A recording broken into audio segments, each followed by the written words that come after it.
আশংকা কৰাটোৱে সত্য হ'ল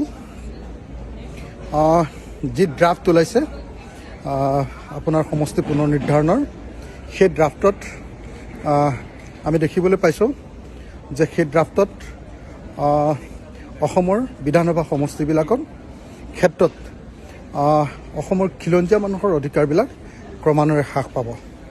আমি দেখিবলৈ পাইছোঁ যে প্ৰথম কথা SCৰ সমষ্টি এটা বৃদ্ধি কৰা হৈছে, কিন্তু সেই SCৰ সমষ্টিটো বাঙালী হিন্দুসকলৰ ST সমষ্টিৰূপে আচলতে মায়ং সমষ্টিটো বা সেই অঞ্চলটোৰ সমষ্টিটো বৃদ্ধি পাব।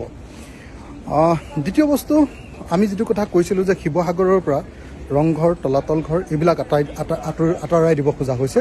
আৰু আটাইতকৈ ডাঙৰ কথা যে শিৱসাগৰ বিধানসভা সমষ্টিটো আছিলে আহোমসকলৰ সংখ্যাগৰিষ্ঠ সমষ্টি। সেই আহোমসকলৰ সংখ্যাগৰিষ্ঠ সমষ্টিৰ পৰা তাক আঁতৰাই দিব খোজা হৈছে।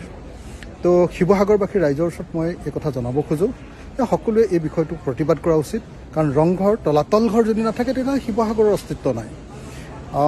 দ্বিতীয় কথা, আহোমসকলৰ পৰম্পৰাগত এটা সমষ্টি, সেই সমষ্টিটো হ্ৰাস কৰাটো কেতিয়াও কোনো মানুহে নিশ্চয় আহোম মানুহবিলাকে, অসমৰ খিলঞ্জীয়া মানুহবিলাকে নিশ্চয় নিবিচাৰিব। মোক বহুত আহোম মানুহে এই সম্পৰ্কত বিভিন্ন সময়ত লগ ধৰিছে, তেওঁলোকৰ সংগঠনবিলাকে লগ ধৰিছে, সকলোৱে কথা পাতিছে আৰু সকলোৱে স্পষ্টভাৱে কৈছে যে আমি কোনোপধ্যে শিৱসাগৰক এনেকৈ আহোম সমষ্টিৰ পৰা